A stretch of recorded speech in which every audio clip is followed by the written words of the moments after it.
401, ¿cierto?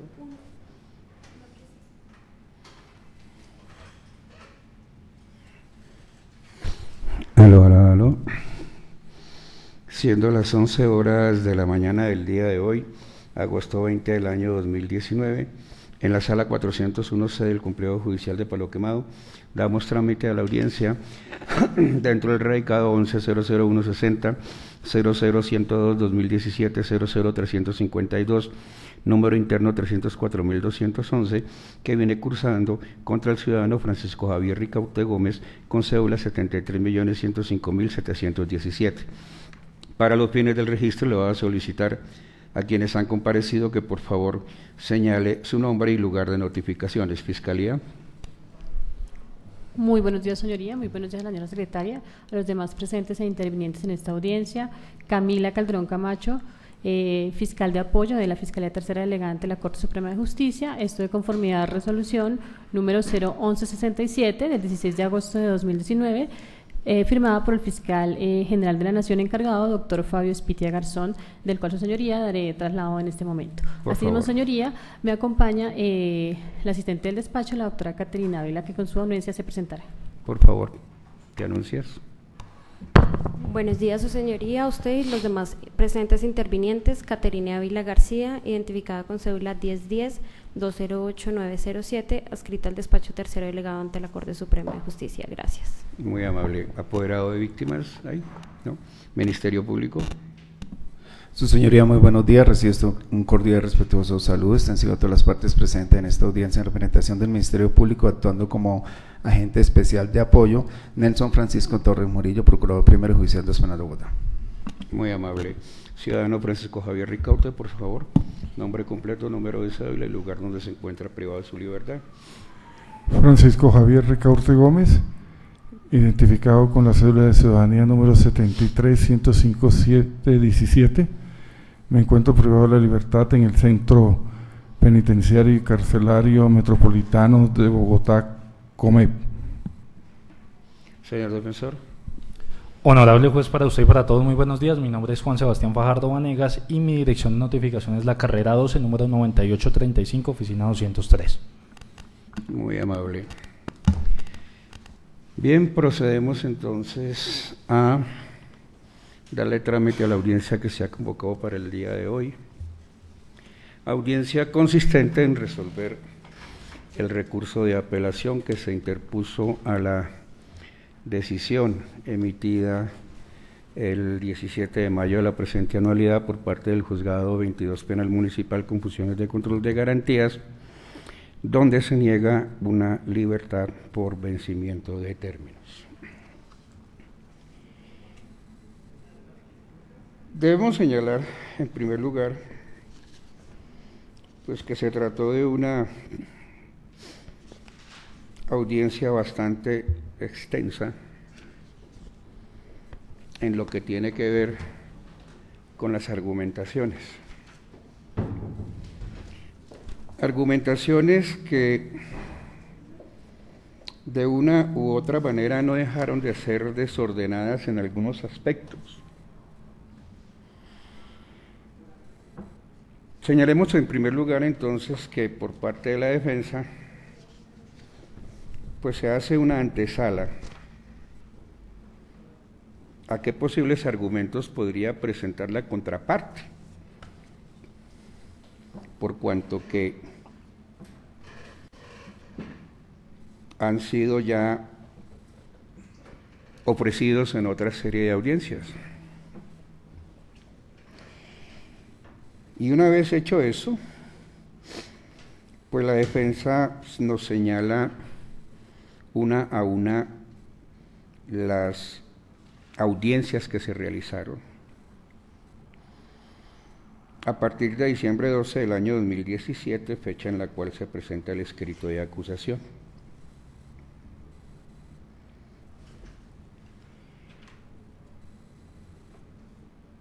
Señala entonces el señor defensor en su argumentación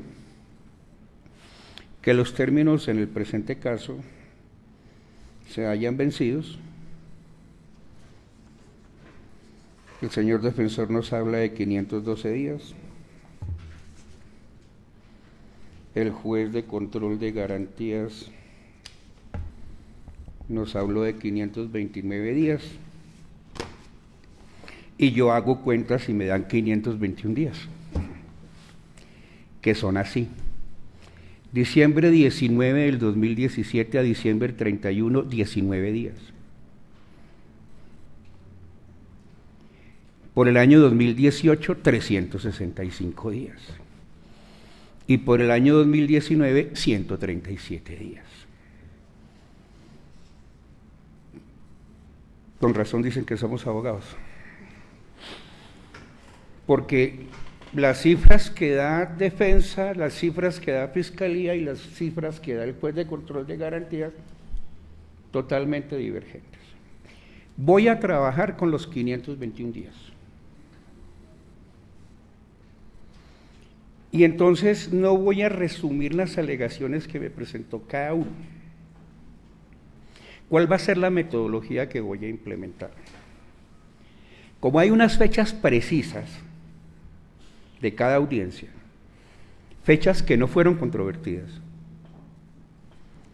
voy a hacer referencia a cada una de ellas y a las motivaciones que presentó cada cual para efectos de que se cuente o no se cuente términos. Correcto. Sin embargo, pues no sobra señalar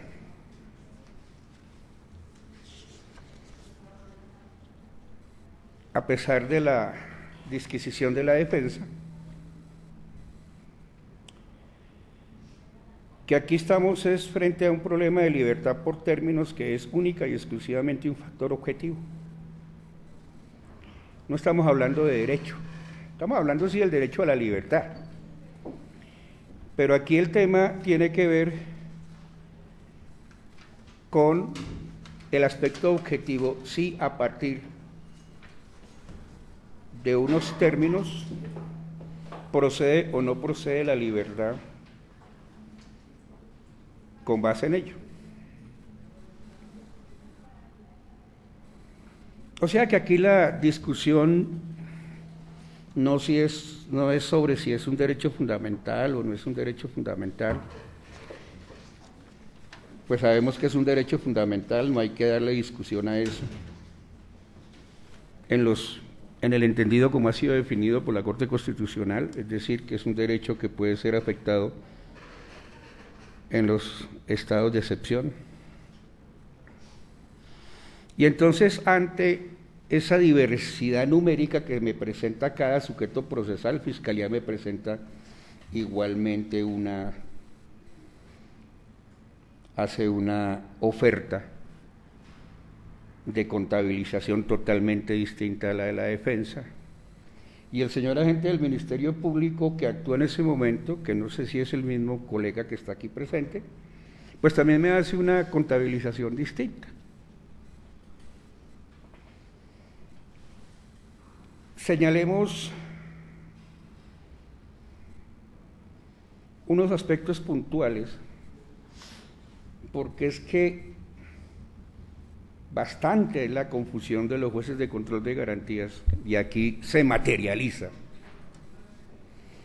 en lo que tiene que ver con el análisis del régimen de libertad y en lo que tiene que ver con lo que es un derecho fundamental.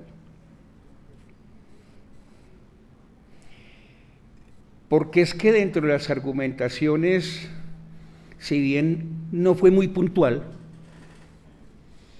se habla de que se deben suspender los términos cuando se va a una segunda instancia.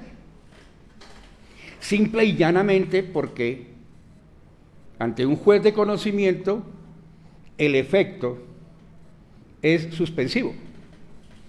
Bueno, ¿y desde cuándo debemos suspender los términos? ¿Acaso no se han dado cuenta quienes así predican que los términos continúan en la segunda instancia? Cuando se apela algo ante el tribunal tiene unos términos para resolver, luego los términos siguen corriendo allá. Lo que se suspende es la competencia, no se suspenden los términos.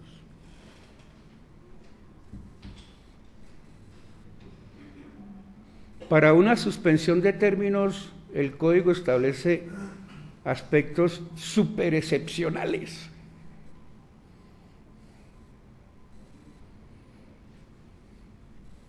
Pero cuando se va a una segunda instancia,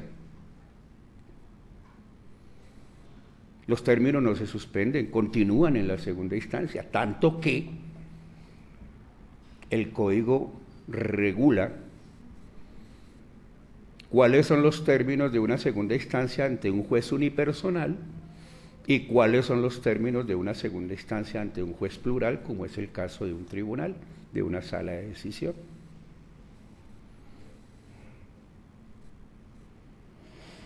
De igual manera, uno escucha en los audios por parte de todos los sujetos procesales, juez, Ministerio Público, Defensa, Fiscalía, la teoría del plazo razonable, como si fuese razonable que los procesos se demoraran.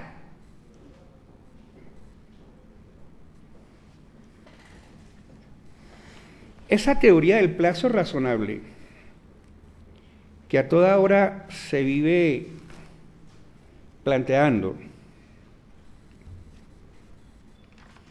en términos reales, solamente es aplicable en el Código en lo que tiene que ver con el artículo 302.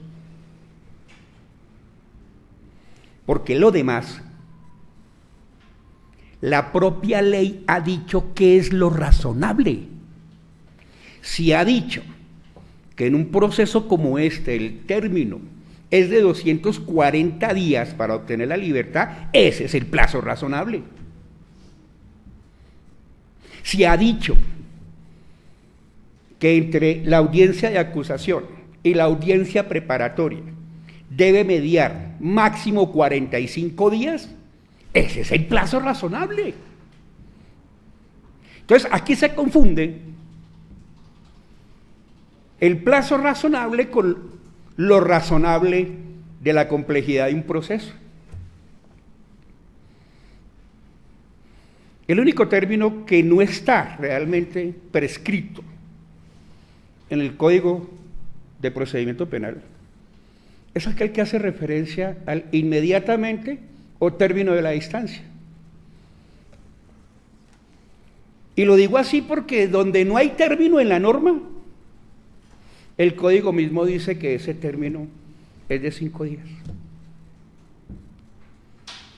Que fue un argumento que utilizó la Corte Constitucional cuando obligó al Estado a normativizar el problema de los términos a partir de cuándo era que se comenzaban a contar estando en la fase de conocimiento.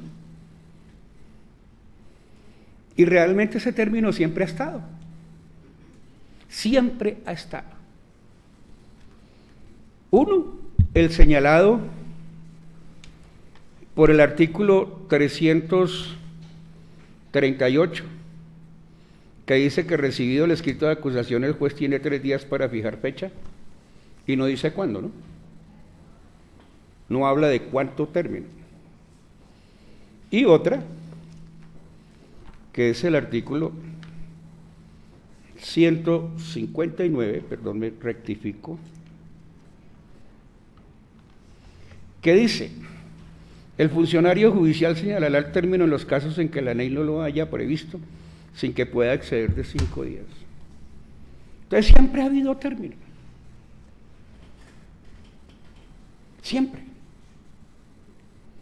Así la ley 1453 hubiera revertido la reforma de la ley 1142. El término siempre ha existido. Desde la regulación del 2005 que omitió ese término, el término ha existido por integración de las normas. Simplemente hay que ver el código desde el punto de vista sistemático. Eso es todo lo que hay que hacer, es muy simple. Entonces,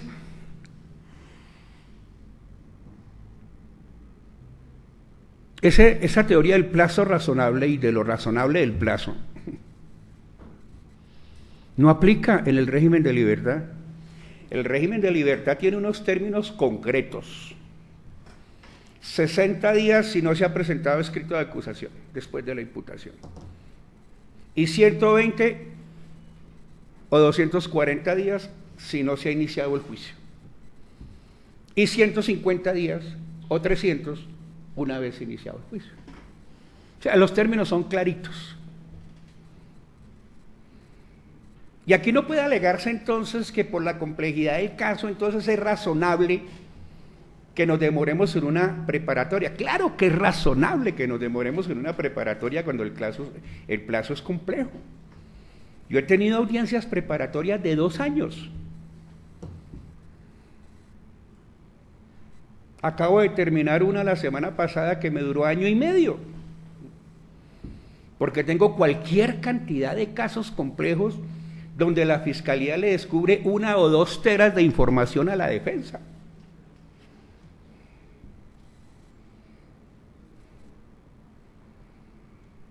Y entonces ahí, pues es razonable que medien unos tiempos.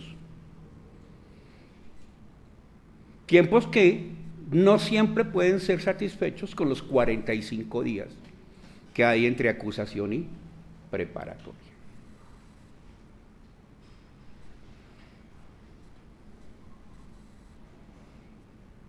Otro aspecto importante que veo con preocupación en esta audiencia, me deja supremamente preocupado, porque ya pareciera que se convirtiera en tradición.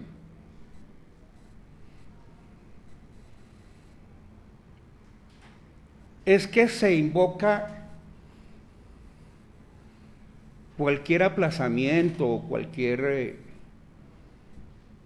circunstancia que se presente como dilatoria.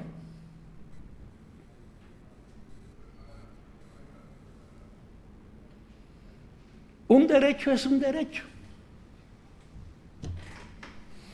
Y el sujeto procesal puede hacer uso bien de ese derecho, como puede excederse en el ejercicio de ese derecho. Yo no le discuto absolutamente a nadie que una solicitud de aplazamiento de una audiencia puede ser una maniobra dilatoria. Pero es que el artículo 8º, derechos de la persona que está siendo procesada, está indicando que tiene derecho a preparar bien su juicio, y eso implica que la posibilidad de aplazamientos. Luego, para yo certificar, para yo llegar a la conclusión y no decir alegremente lo que se dijo en esta audiencia, yo tengo que especificar y clarificar por qué en el caso concreto un recurso se convierte en maniobra dilatoria, y no decirlo al garete, simplemente porque quise, porque un derecho se puede ejercer bien como se puede ejercer mal, y lo que se sanciona en el régimen de libertad es el mal ejercicio de los derechos. Y si se ejercitan mal, tiene que especificarse por qué se ejercitaron mal para efectos de hacer un descuento. Pero no puede decirse per se que porque se aplazó una audiencia entonces ya es dilatoria, o que porque se ejerció un recurso es dilatorio.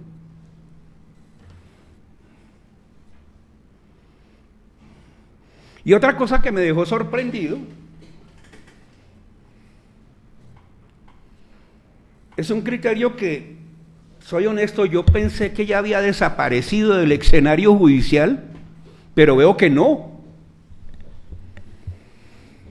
¿Cómo así que le descuentan las vacaciones colectivas al preso? Si es que el preso no se va de vacaciones.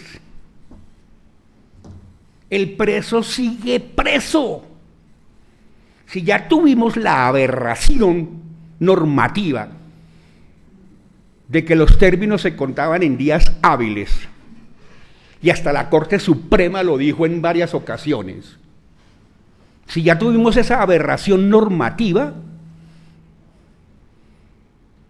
me parece, pensaba, estaba convencido que ese criterio que fue utilizado antaño, por allá en el año 2007, 2008, cuando yo era juez de control de garantías y atacaba ese criterio,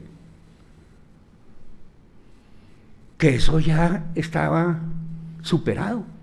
Pero esta audiencia me dice que no. El señor juez le descuenta las vacaciones al preso.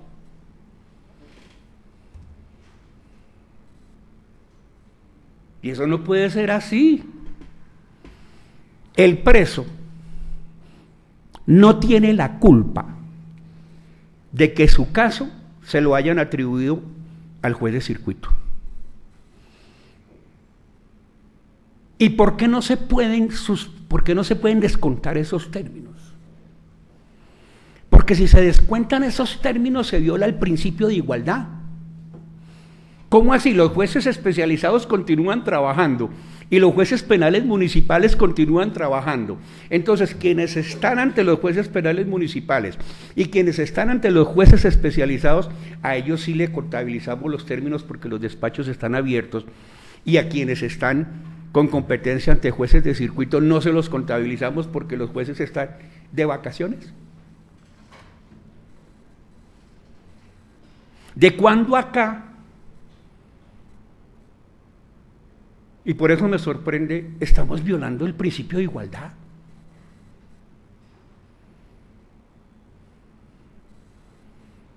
Eso es una violación absoluta del principio de igualdad. Partimos entonces de 521 días.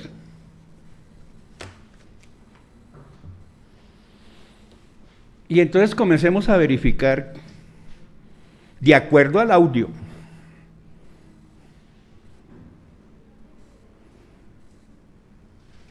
no de acuerdo a la carpeta, porque eso nunca me llegó a mí, es de acuerdo al audio.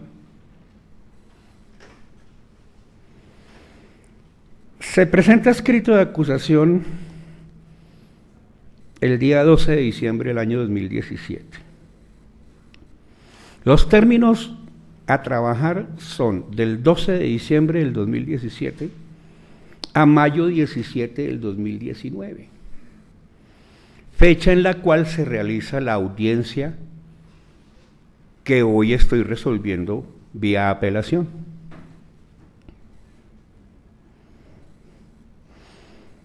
Y entonces se presenta el escrito de acusación, el juzgado de conocimiento convoca para el 23 de enero del 2018 la audiencia de formulación de acusación.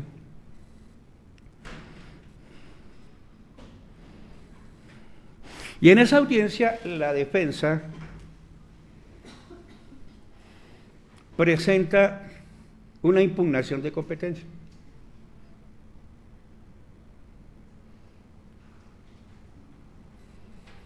¿A qué obedecía el argumento? A que habían circunstancias fácticas que daban a entender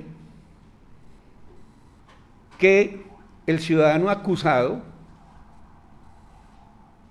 había cometido, siendo ya miembro de la judicatura, bien porque estuviese en el Consejo Superior o bien porque estuviese en la Corte Suprema. Y entonces se indica que eso ya fue definido, que el juez de control de garantías, cuando se le hicieron las audiencias de legalidad de captura, imputación y medida de aseguramiento, él había definido eso. ¿Y quién ha dicho que las decisiones de los jueces de control de garantías hacen tránsito a cosa juzgada? La gran mayoría de las decisiones de los jueces de control de garantías no hacen tránsito a cosa juzgada. Hay algunas que sí.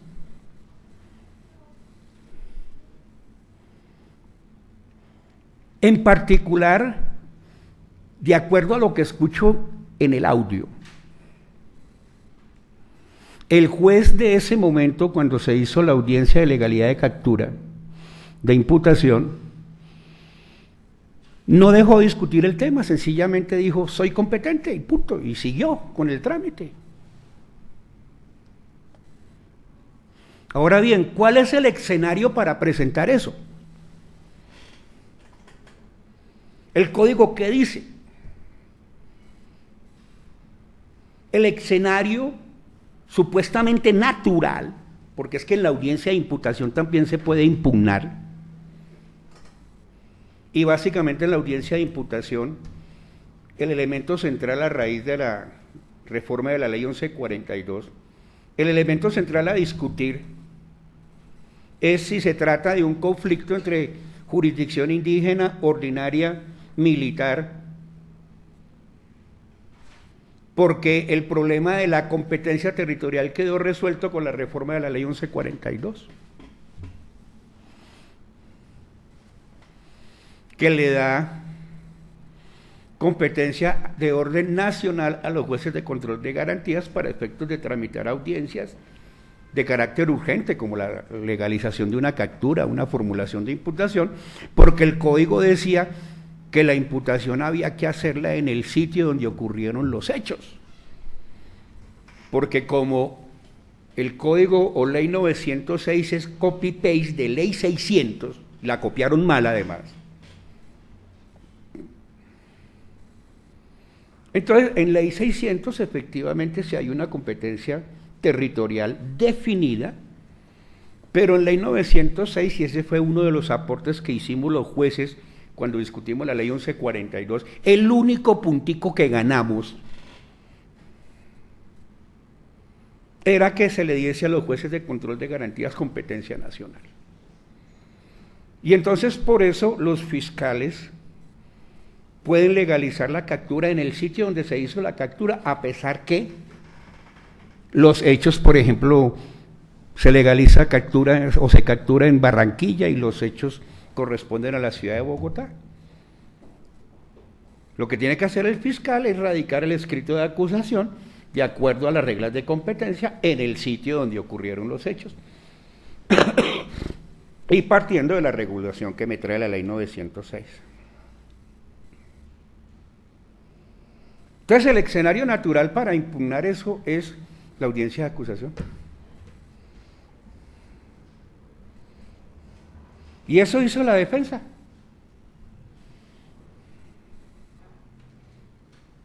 ¿Con base en qué lo hizo? De acuerdo a lo que se escucha en el audio. A elementos confusos del escrito de acusación,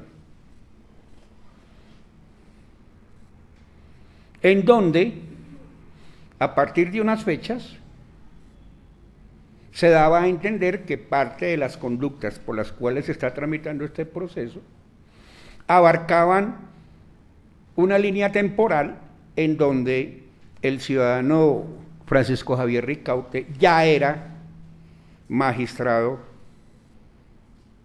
del Consejo Superior de la Judicatura o de la Corte Suprema.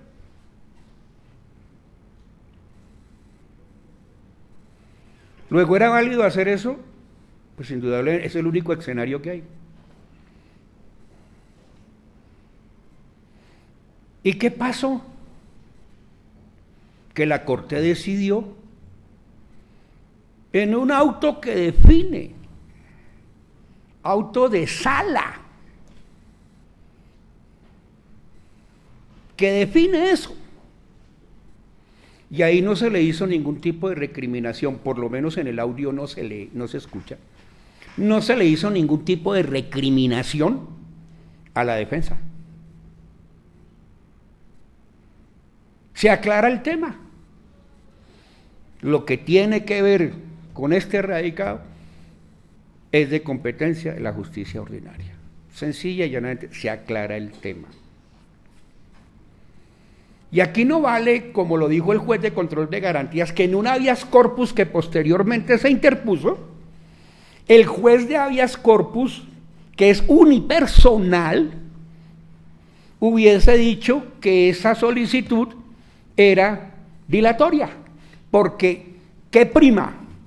¿El auto de la sala o el auto de habeas corpus? ¿Cuál tiene más peso específico? Pues el de la sala, son 9 magistrados, por favor. El habeas corpus lo decide unipersonalmente un magistrado o un juez, cuando le toca a un juez. De modo que el mayor peso específico lo tiene el auto que decidió la Corte Suprema de Justicia, determinando que lo que tiene que ver con este procedimiento es de la justicia penal ordinaria. Y se decantó el tema. Y entonces, dentro de las alegaciones que se hicieron para controvertir el argumento de la defensa, se dice que eso ya había sido definido por el juez de control de garantías.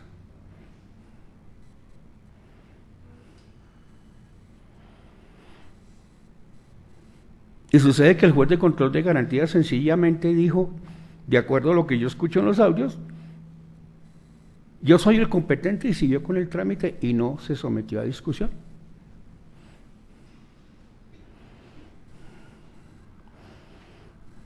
Y la Corte definió.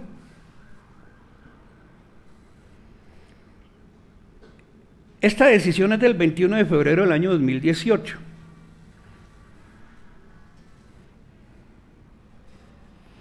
Y entonces se demoró una buena cantidad de días.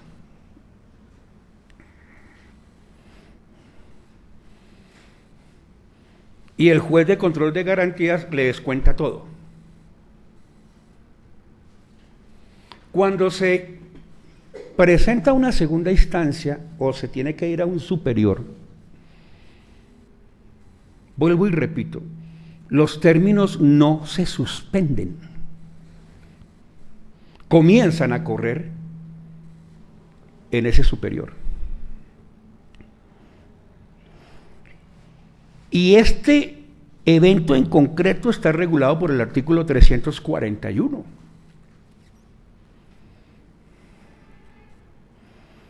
Que dice que ese conflicto tiene que resolverse en 3 días, no en un mes.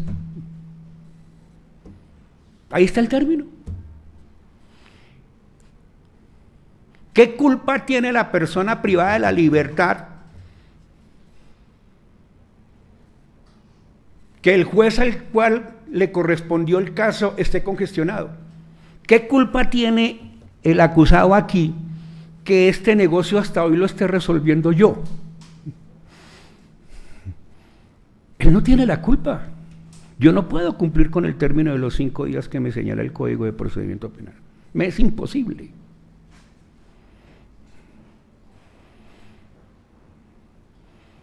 Pero el que la judicatura o el funcionario judicial tenga ese tipo de dificultades, jamás se le podrán atribuir a la persona que está privada de la libertad. Y jamás se le podrán descontar esos términos.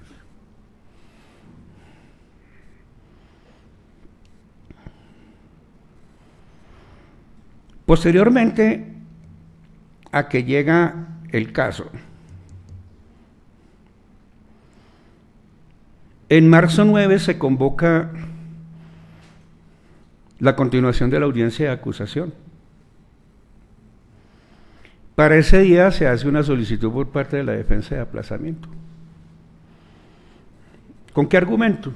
Tenía otra audiencia ya programada antes de que se fijara esta fecha del 9 de marzo. Y se convoca nueva fecha para marzo 16 del año 2018, en donde se tramita la acusación, se finiquita la acusación y se fija audiencia preparatoria para mayo 17.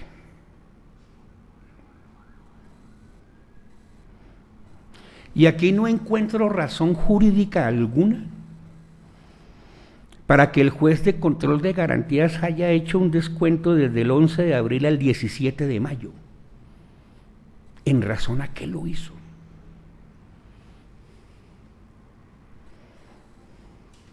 No dio una razón específica.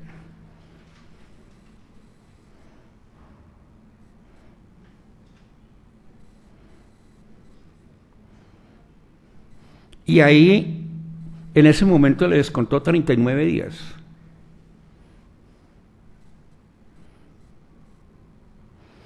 Porque por el problema de la Corte, al final le descontó 93 días, que es la cuenta final que hace él. 93 días, incluyendo, dice él, el juzgado, el trámite que se desarrolló ante la Corte. Y entonces nos vamos para mayo 17, donde se realiza la audiencia preparatoria, o se comienza a desarrollar la audiencia preparatoria. Y entonces en esa audiencia se pone de presente que el descubrimiento realmente terminó el 27 de abril del año 2018.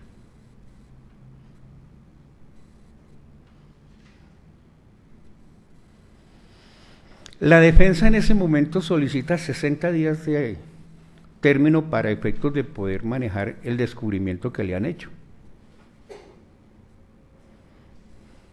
Pero el juez de conocimiento no accede a los 60 días, le da 90.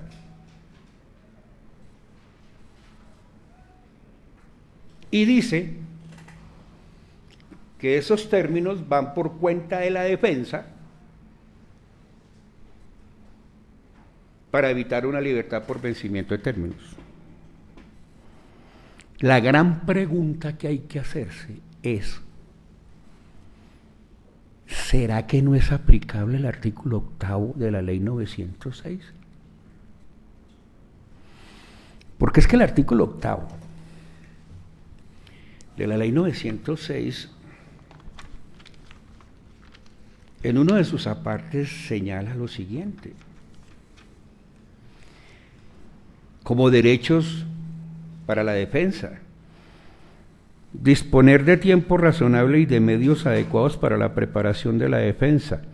De manera excepcional podrá solicitar las prórrogas debidamente justificadas y necesarias para la celebración de las audiencias a las que deba comparecer.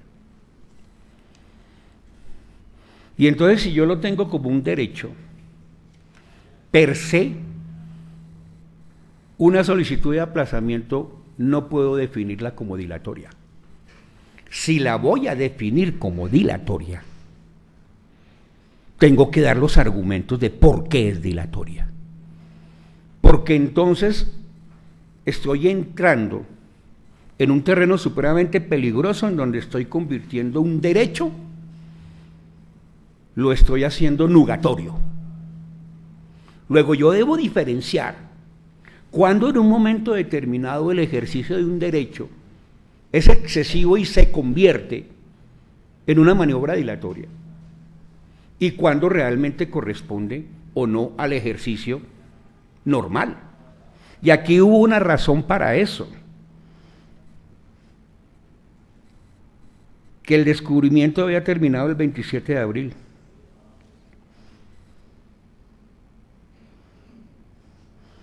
Y se solicita por parte de la defensa 60 días. El juzgado le da 90. Eso no es culpa del imputado, del acusado. Y el juez de control de garantías le descuenta por ese hecho 92 días de detención.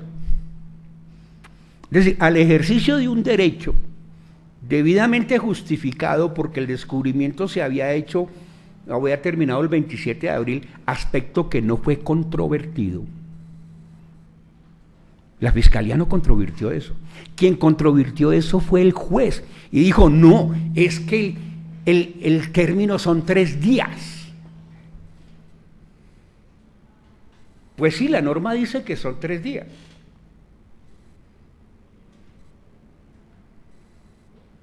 Pero es que no todas las veces la fiscalía puede descubrir en 3 días. Eso depende del caso en concreto.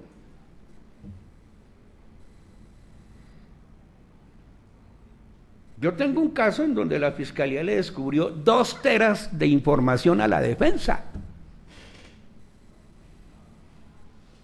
Y casi que no le puede dar las 2 teras de información porque no tenía teras para entregarle a la defensa. Porque tampoco tenía medios. Y obviamente la defensa mucho menos tenía medios para desglosar 2 teras de información. O sea que eso no es así tan de buenas a primeras. Lo normal es que sean 3 días. Lo usual, el término razonable.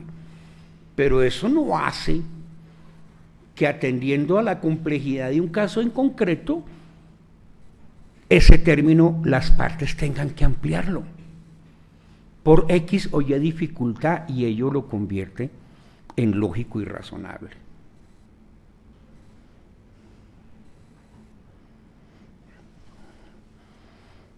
Y entonces por ese concepto el señor juez de control de garantías descuenta 92 días.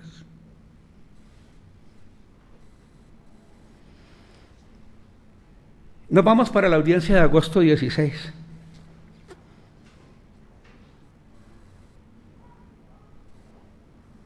Y esta sí que es irónica además, esta audiencia.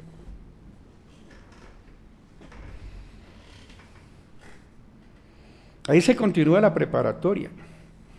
Y en esa ocasión, agosto 16, la defensa dice que tiene conocimiento porque los medios de comunicación han publicado una serie de interceptaciones telefónicas que no le fueron descubiertas a él. Y entonces él exige que se las descubran. El juez en ese momento dice que el descubrimiento es completo, sí.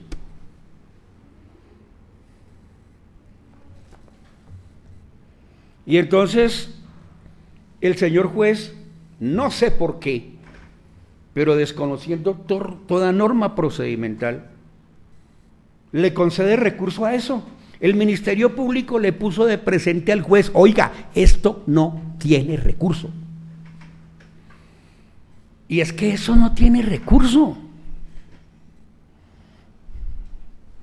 Eso lo que tiene es una sanción concreta. Es que lo que no descubra la Fiscalía será objeto de rechazo en la audiencia preparatoria. Eso no tiene recurso, pero el juez le dio recurso. ¿Y de eso tiene la culpa el preso?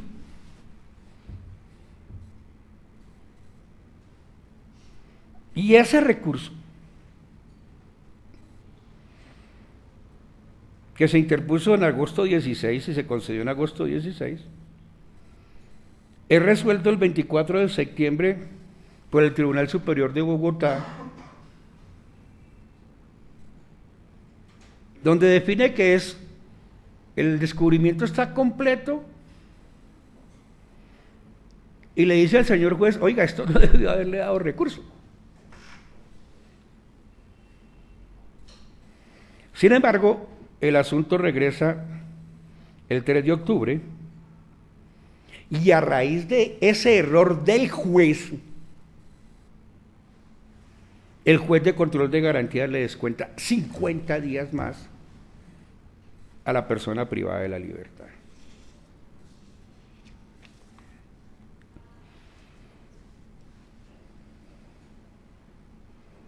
De agosto 16 del 2018 y habiendo regresado el 3 de octubre al despacho, se convoca para continuar la audiencia preparatoria el día 7 de noviembre. Ese día continúa la preparatoria. El 8 de noviembre continúa la preparatoria. Y aquí igualmente hay una circunstancia que a mi juicio no es admisible. Es que en esa audiencia del 8 de noviembre, los sujetos procesales, Fiscalía y Defensa solicitan 5 días de receso para efectos de verificar estipulaciones probatorias.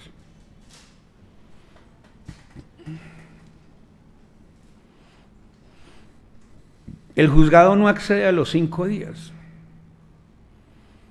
El juzgado convoca para diciembre 4. Las partes solicitan 5 días, o sea, era para hacerla en noviembre, 8 y 5, 13, por esas fechas, 13, 14, 15, y el juzgado la programa es para el 4 de diciembre.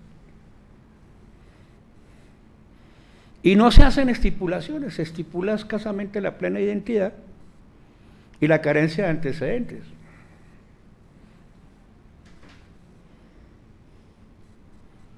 Carencia de antecedentes que pues no debe ser objeto de estipulación, porque entonces ya se está presintiendo una condena.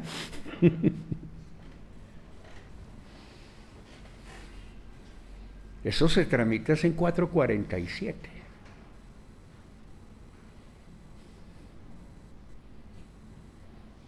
Y la plena identidad sí se estipula a contrario censo de una decisión que tomó el doctor Barceló, que dijo que eso no se estipulaba porque eso ya estaba aprobado en sede de garantías.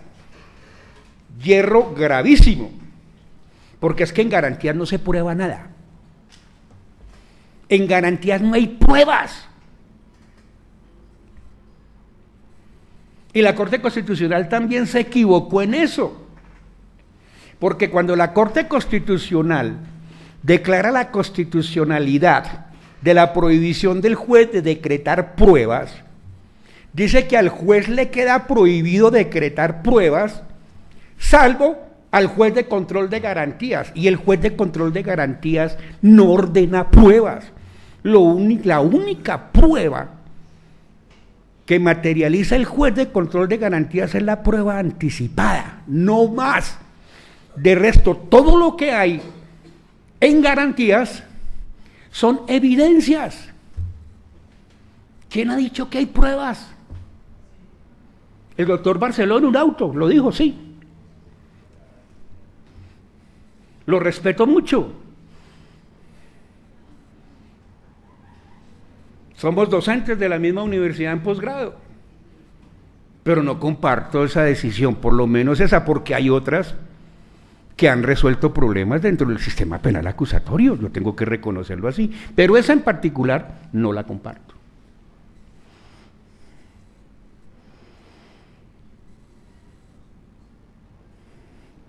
Entonces, se fija para el 4 de diciembre, y como no hubo estipulaciones, cuando lo que se estipuló fue la plena identidad, cosa que se hace en 5 minutos, entonces el juez de control de garantías le descuenta ese término al acusado, le descuenta 29 días más.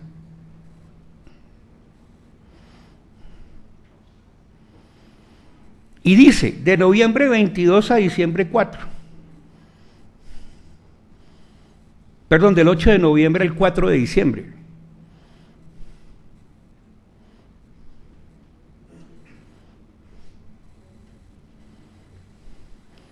En diciembre 4 comienza la argumentación de la Fiscalía de la solicitud probatoria. Diciembre 6 continúa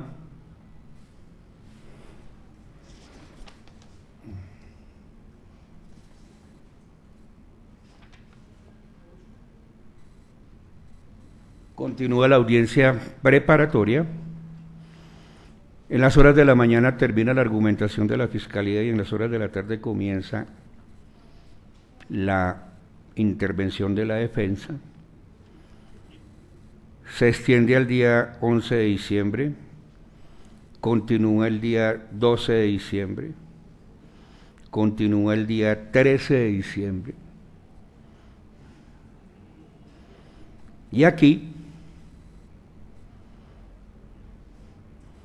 se le da el uso de la palabra ese día al señor acusado. Y se fija fecha para enero 23 y enero 24 para continuar con la audiencia, con la decisión de las solicitudes probatorias. Y aquí el señor juez de control de garantías le descuenta al acusado la vacancia judicial.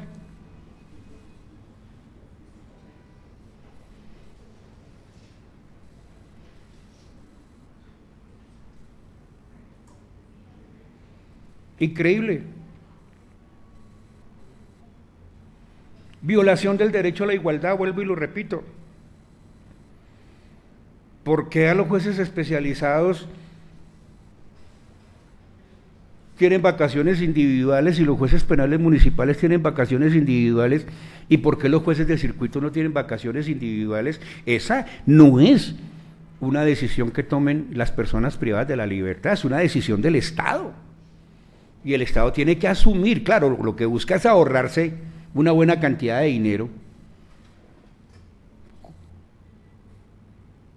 pero ¿quién ha dicho que las personas privadas de la libertad se les debe descontar los días simple y llanamente porque tuvieron la mala suerte de que su negocio fuese de competencia de un juez penal del circuito?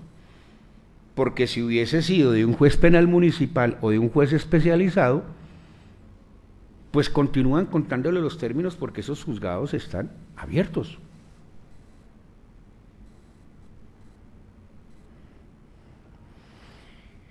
En la audiencia de enero 23 del año 2019,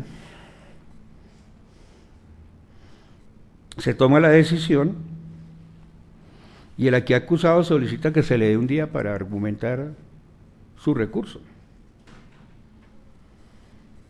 E igualmente solicita nulidad. Y el juzgado en ese momento no corre traslado de la nulidad.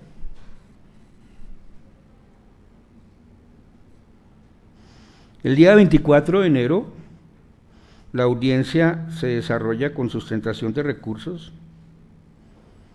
Se continúa con febrero 6 del 2019 sustentando el recurso.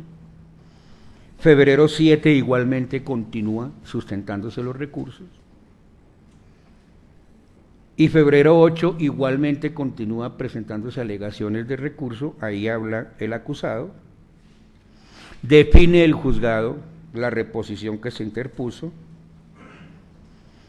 E igualmente vuelve a solicitarse nulidad, pero se desiste de la misma, en la misma audiencia.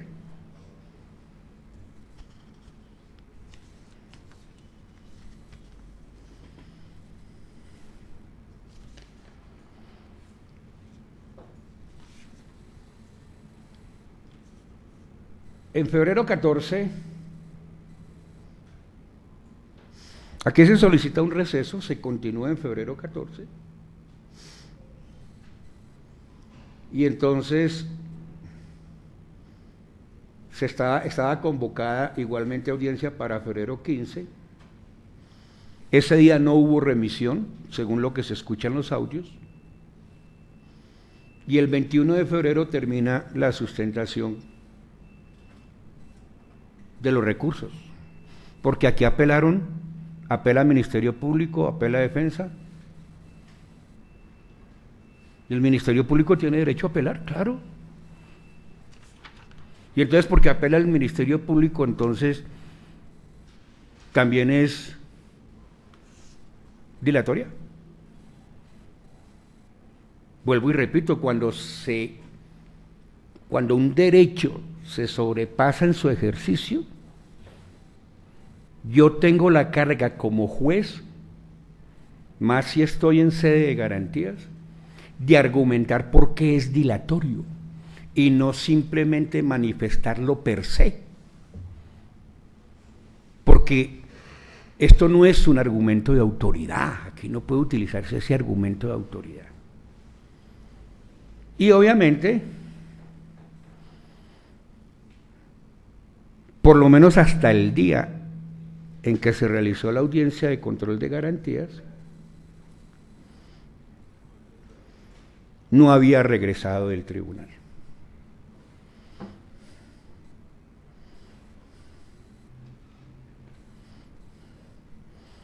Se remitió en febrero.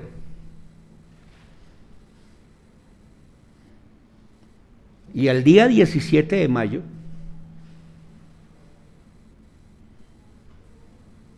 no había bajado del tribunal. lo que desde el punto de vista legal debe demorar más o menos 21 o 22 días, ya llevaba más de 2 meses, casi 3. ¿Y por qué debe demorar un promedio de 21 o 22 días? Porque siendo poquito laxo,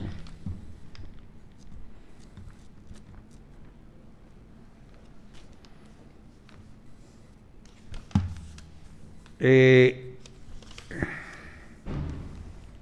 artículo 178 estipula cuánto debe durar el término.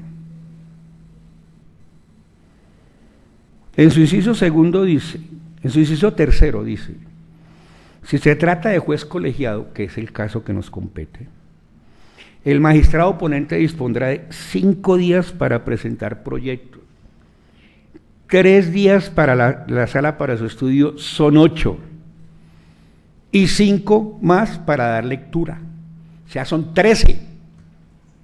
Súmele, del juzgado al centro de servicio un día, del centro de servicios al tribunal otro día, que en el tribunal lo radica y lo reparta en otro día, 3, y súmele otros 3 de regreso, y ya llevaba más de 2 meses. Claro, si se tiene la visión de que el efecto suspensivo suspende términos, pues claro, le van a descontar todo esto.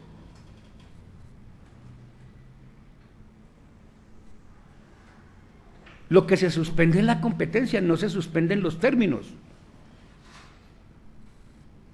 Y parece que aquí se está acostumbrando la judicatura en sede de garantías de que el efecto suspensivo es sinónimo de suspensión de términos. Y no es la primera vez que un juez de control de garantías sale con ese argumento.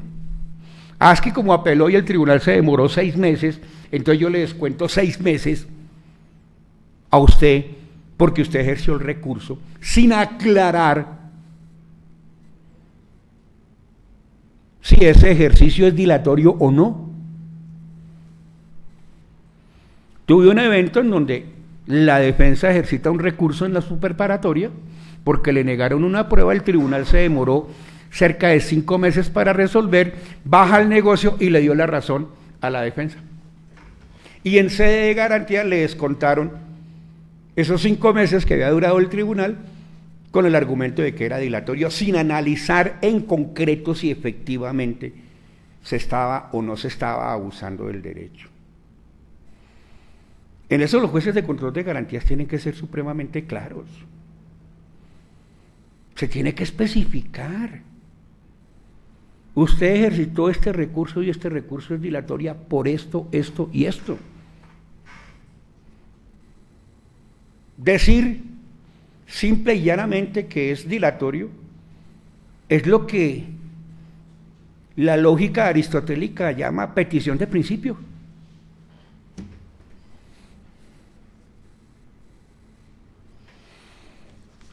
En ese marco,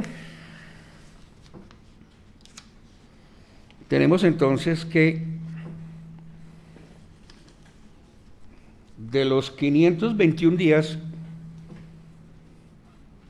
que tengo yo en mi cuenta, el señor juez de control de garantías solamente le convalida 134 días a la persona privada de la libertad. El preso le quedó debiendo. Y entonces vamos a ver qué era descontable. La ida ante la Corte Suprema de Justicia definiendo ese conflicto era válido, no tenía por qué descontarse. La propia defensa solicita que el aplazamiento de marzo 9 se lo descuenten. Ahí son 7 días. Los plazos entre una audiencia a otra no tienen por qué descontársele al sujeto procesal. En un aplazamiento, la norma habla de máximo 45 días y el juzgado programó a 53. ¿Dónde está la dilación? ¿Dónde está la dilación? Si es que el término máximo son 45 días. Aquí ya el tribunal le ha revocado a jueces que terminan la preparatoria y de una vez van instalando el juicio. Y les ha dicho a esos jueces, oiga, ahí está la norma que dice que máximo o por lo menos déle 45 días a la defensa. Ahí está el término. Y una de las audiencias se programó a los 53 días. O sea, ¿dónde está la dilación?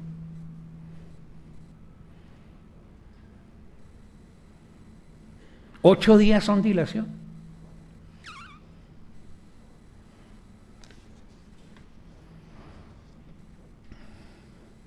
Igualmente no encuentra razón alguna para que el señor juez de control de garantías haya descontado del 11 de abril al 17 de mayo 39 días.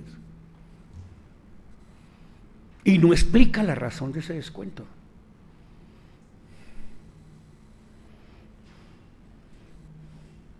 Y mucho menos lo que va entre mayo 17 del 2018 a agosto 16. En mayo 17 del 2018 se suspende la audiencia preparatoria, que continúa a agosto 16 del 2018, ¿sí?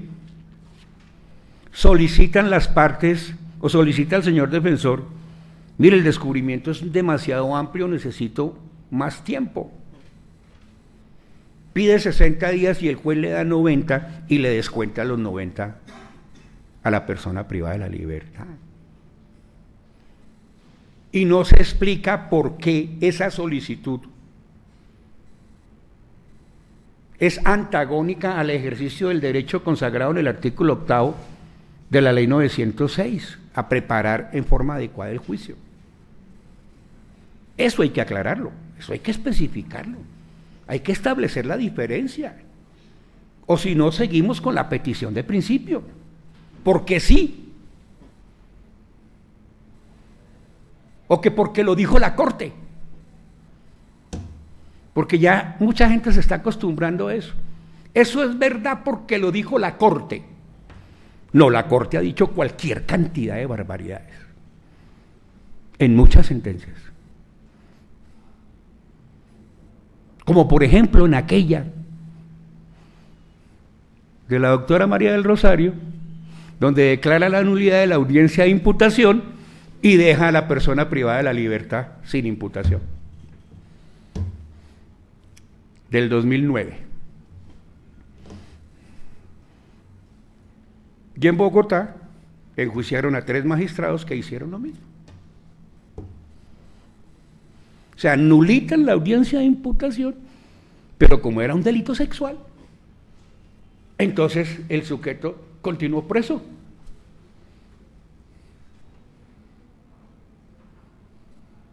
O aquella del doctor Malo Fernández que dice que la ley 1709 no está vigente, estando vigente. O cuando dijo que la ley 1760 no estaba vigente, estando vigente. Se le olvidó que lo único que no entró a regir fue el numeral 5º de la ley 1760, lo demás entró a regir de manera inmediata. Eso hay que verlo con beneficio de inventario. No todos son aciertos, pero tampoco todos son desaciertos, hay que verlo críticamente. Porque es que no falta pues que la Corte diga suicídese señor juez y entonces vaya y se suicida. Porque lo dijo la Corte. No. Son seres humanos que también se equivocan.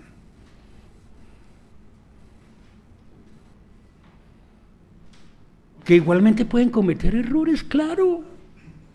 No es que son seres humanos, no son máquinas. Si se equivocan las máquinas,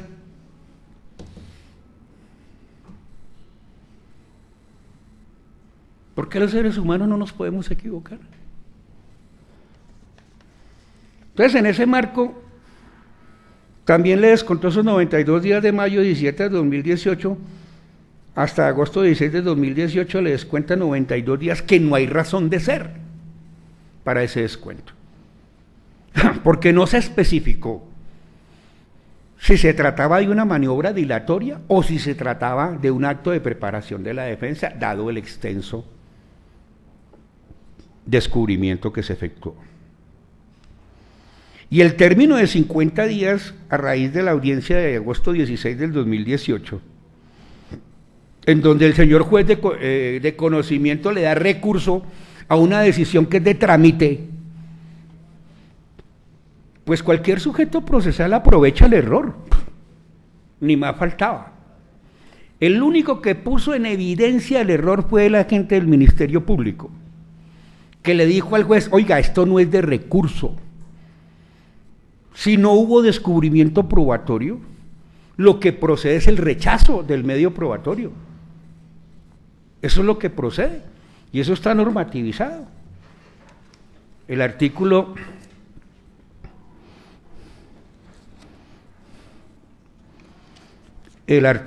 346 dice eso.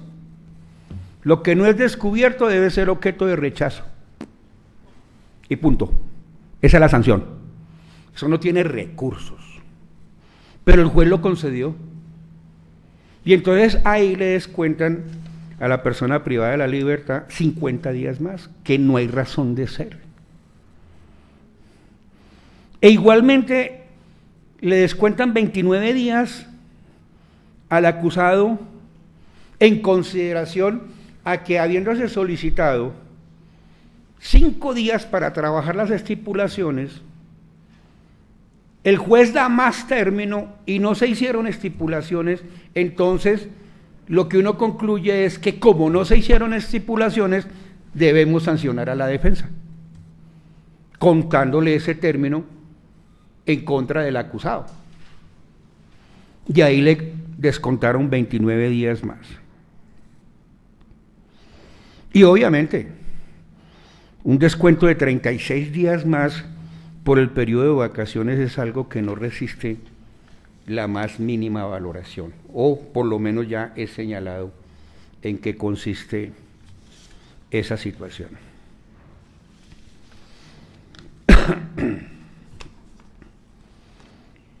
Partiendo de lo anterior, el suscrito funcionario debe señalar que no se argumentó en debida forma los descuentos por parte del juez de control de garantías. Utilizó algunos argumentos expuestos por la Fiscalía General de la Nación y por el señor agente del Ministerio Público, porque la Fiscalía, dentro de sus alegaciones, hay una que me parece a mí que no tenía por qué atenderse, y es cuando, en respuesta a la solicitud hecha por la defensa, dice que ya el juzgado 40 decidió los términos, que ya había hecho el conteo. ¿Y quién ha dicho que la decisión de un juez de control de garantías obliga a otro juez de control de garantías? No obliga, para nada. Y señala quien presentó la argumentación en ese momento, que lo que está haciendo la defensa es controvertir la decisión del juzgado 40 penal municipal con función de control de garantías.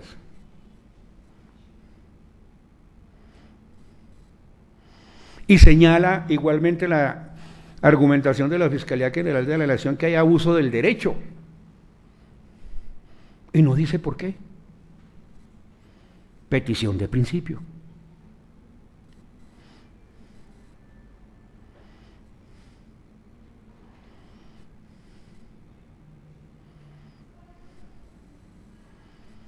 E igualmente, pues, en lo que tiene que ver con una preparatoria, solicita que se descuente ese término. Hacía yo referencia a los 53 días, y fue el lapso que hubo entre marzo 16 En marzo hubo 16 días, abril 30 y mayo 17, 53 días, y el artículo 175 dice que máximo son 45 días. Vuelvo y repito, aquí ya le revocó el tribunal a un funcionario judicial, porque en aras de evitar el vencimiento de términos, terminó la preparatoria y ahí mismo instaló el juicio. Y dijo, iniciamos el juicio, se interrumpe el término para la libertad. Tiene validez lo señalado por el juzgado de instancia cuando al momento del aplazamiento dice, es que los términos corren por cuenta suya. En términos de obligatoriedad, no. Porque efectivamente eso sí es de valoración de un juez de control de garantías. Pero si el juez de control de garantías quiere acoger eso, debe justificar por qué lo acoge, no porque lo dijo el juez de conocimiento.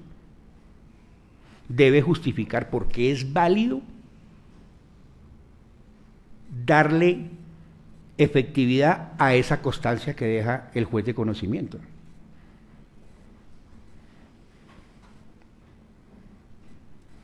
En ese marco, entonces, debo señalar que escasamente yo lo único que encuentro son 7 días para descontar.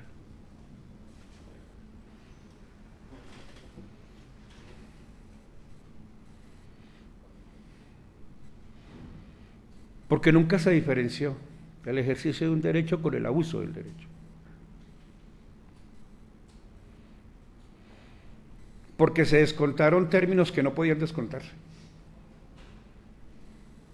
Porque la vacancia judicial no se le puede atribuir en contra del acusado, en contra de la persona que está privada de la libertad.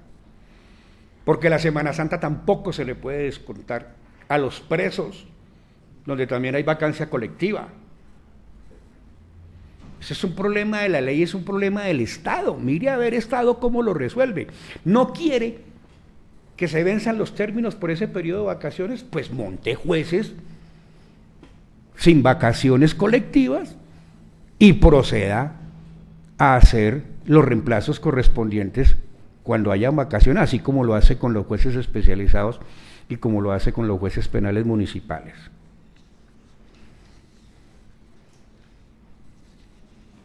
En ese marco, entonces, el Juzgado 29 Penal del Circuito con funciones de conocimiento debe señalar que en el presente caso, efectivamente, los términos están vencidos. Pero igualmente quiero dejar constancia de una cosa, porque es que aquí también se habló de que hubo prórroga de la medida de aseguramiento. No he visto norma más boba que esa.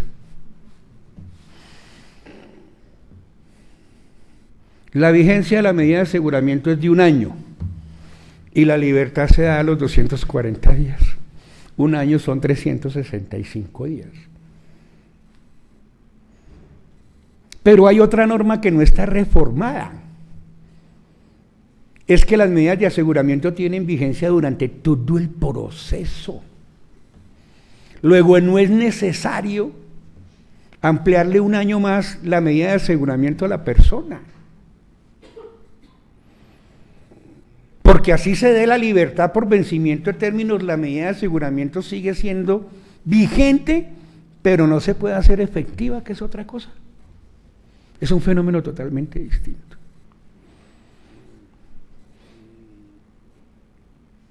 Y entonces, la solicitud de prórroga, de acuerdo a esa ley 1760, pues, 1782, perdón, pues, entra dentro del absurdo legislativo.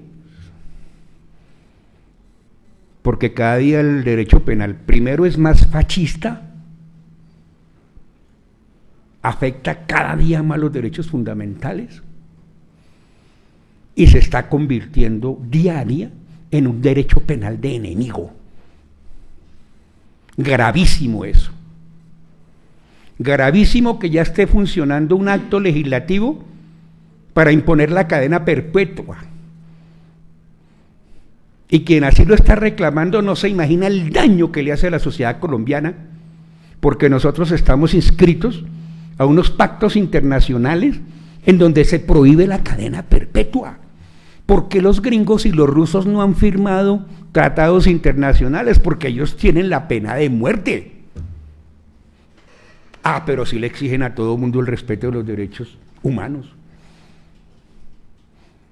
Donde nosotros hagamos eso, las sanciones económicas son terribles. Nosotros no podemos reversar ya una decisión tomada por una ley que fue aprobada en la década del 70, cuando se integró el Pacto Internacional de Derechos Civiles y Políticos a la ley colombiana. Nosotros no podemos ya reversar eso. Pero pues aquí el derecho penal de enemigo, pues cada día se abre más paso. Las reformas son tendientes a ver cómo se alarga más el régimen de la libertad. Aquí se le hizo una reforma a la sustitución de la detención preventiva y quienes la lograron coronar, felices, y se les olvidó que desde el año 91-92 la Corte Constitucional viene reclamando el principio de proporcionalidad. Proporcionalidad en sentido estricto, por más que haya la prohibición. El juez tiene que verificar en concreto si una medida menos gravosa es o no es suficiente. Así la norma diga que se le prohíbe la detención domiciliaria, como está en el régimen de libertad. Antes de la reforma, ya la sentencia C-310 de 2007 estaba diciéndole al juez: señor, esa prohibición usted tiene que verificarla en concreto. En ese marco, entonces, debo señalar que, atendiendo a que efectivamente el término para el derecho a la libertad por vencimiento del mismo se haya vencido, se han superado los 240 días de privación de la libertad sin que se hubiese iniciado el juicio oral a la fecha de la audiencia. No sé si ya se inició, pero yo decido es a la fecha de la audiencia. Deberá revocar la decisión que en su momento tomó el Juzgado 22 Penal Municipal con función de control de garantías de negar la libertad por vencimiento de términos al ciudadano Francisco Javier Ricaurte Gómez, con fundamento en lo expuesto anteriormente. En mérito de lo anteriormente expuesto, el Juzgado 29 Penal del Circuito con funciones de conocimiento resuelve: primero, revocar la decisión tomada por el Juzgado 22 Penal Municipal con funciones de control de garantías el día 17 de mayo del año 2019, mediante la cual se negó la libertad al ciudadano Francisco Javier Ricaurte Gómez con cédula 73-105-717 por vencimiento de términos. Segundo, otorgar la libertad al ciudadano Francisco Javier Ricaurte Gómez con cédula 73-105-717 por vencimiento de términos de conformidad con lo expuesto en la parte motiva de la presente decisión. 3. Por intermedio del centro de servicios, líbrese la correspondiente boleta de libertad en favor del ciudadano Francisco Javier Ricaurte Gómez con cédula 73-105-717. Y cuarto, contra la presente decisión no procede recurso alguno. Siendo las 12:20 de la tarde, damos por terminada la presente audiencia. Muchas gracias, pueden retirarse.